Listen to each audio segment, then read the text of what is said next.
নমস্কাৰ মহা মাহী পেহা পেহী খুৰা খুৰী ভাইটি ভণ্টি বন্ধু বান্ধৱী আপুনি যিয়ে নহওক যোনেই নহওক আপোনালৈ নমস্কাৰ মই হিমাংক কাকতি আৰু আজি এটা নতুন বিষয় লৈ আপোনালোকৰ মাজলৈ আহিছোঁ কিছুমান কথা আমাক কেতিয়াবা ভুলকৈ কোৱা হয় অথবা কিছুমান কথা আমি কেতিয়াবা ভুলকৈ বুজো ঠিক তেনেকুৱা এটা কথা হৈছে যে we should focus on journey instead of destination অৰ্থাৎ আমাৰ যি লক্ষ্যস্থান সেই লক্ষ্যস্থানতকৈ আমাৰ যি যাত্ৰা সেই যাত্ৰাটোত আমি সদায় গুৰুত্ব দিব লাগে এই কথাটো আমি কেনেকৈ ভুলকৈ বুজো আমি ভাবো যে আমি য'ত উপনীত হ'বলৈ বিচাৰিছোঁ সেই স্থানত উপনীত হোৱাটো যিমান দৰকাৰ তাতকৈ আমি যে গৈ আছোঁ সদায় নতুন মানুহ লগ পাইছোঁ হাঁহিছোঁ কান্দিছোঁ ফূৰ্তি কৰিছোঁ এই কথাবোৰত আমাক বেছি গুৰুত্ব দিবলৈ কোৱা হয় আমি তেনেকৈ বুজো আচলতে কথাষাৰ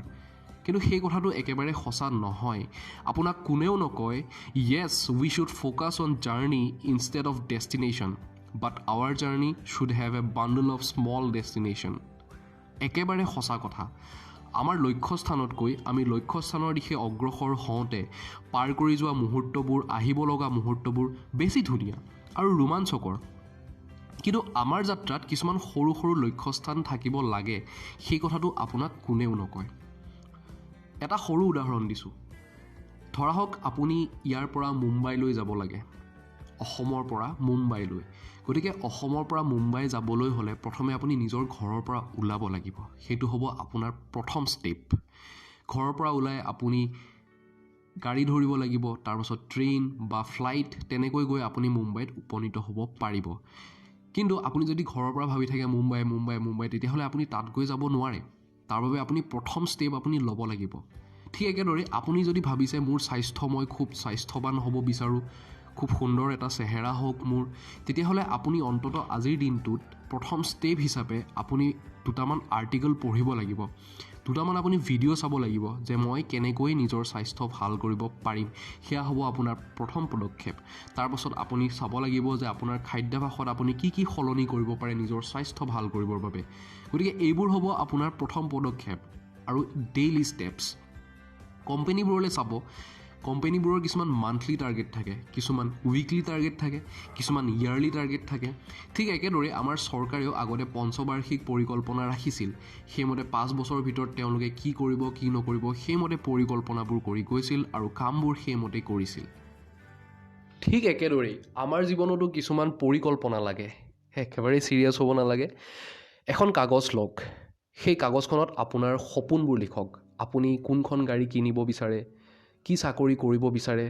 বা কি আপোনাৰ উপাৰ্জনৰ প্ৰধান উৎস হ'ব আপোনাৰ সপোনৰ ঘৰটো কেনেকুৱা হ'ব আপুনি 5 বছৰ পিছত ক'ত থাকিব সেই আটাইবোৰ লিখি যাওক হিয়া উজাৰি লিখক অনেষ্টলি লিখক কোনেও নেদেখে সেই কাগজখন কেৱল আপোনাৰ বাবে এতিয়া আন এখন কাগজ লওক সেই কাগজখনত লিখক যে সেই স্থানত উপনীত হ'বলৈ সেই লক্ষ্যত উপনীত হ'বলৈ আপুনি আজি কি কৰিব পাৰিব আৰু কি কৰিব লাগিব লিখিলে তাৰ পাছত সেইকেইটা কাম আপুনি আজি কৰক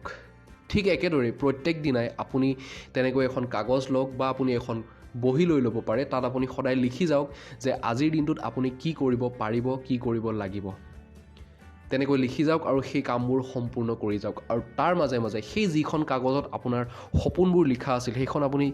ক'ৰবাত লুকুৱাই থৈ দিয়ক আনে নেদেখাকৈ আৰু সেইখন মাজে মাজে আপুনি চাই থাকক যে আপুনি কি কৰিব বিচাৰে তেতিয়া আপোনাৰ কি হ'ব আপোনাৰ সপোনবোৰ আপুনি কেতিয়াও পাহৰি নাযায় আৰু সদায় আপুনি এই কামবোৰ কৰি যাবলৈ সদায় ডেইলি ষ্টেপছ ডেইলি টাৰ্গেটবোৰ আপুনি সম্পূৰ্ণ কৰিবলৈ আপুনি উৎসাহ পাই থাকিব আৰু এই যে আপুনি সদায় কামবোৰ কৰি যাওঁতে আপুনি বহুতো নতুন মানুহ লগ পাব নতুন কথা শিকিব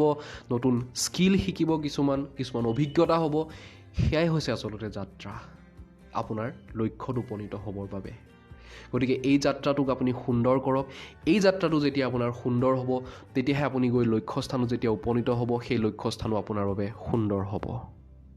আপোনাৰ বাবে ভাল কি আপোনাৰ বাবে বেয়া কি সেই কথা আপুনি আটাইতকৈ ভালকৈ জানে সেইবাবে আপুনি কেৱল নিজৰ কথা শুনক আৰু নিজৰ সপোন পূৰা কৰিবলৈ আপুনি সদায়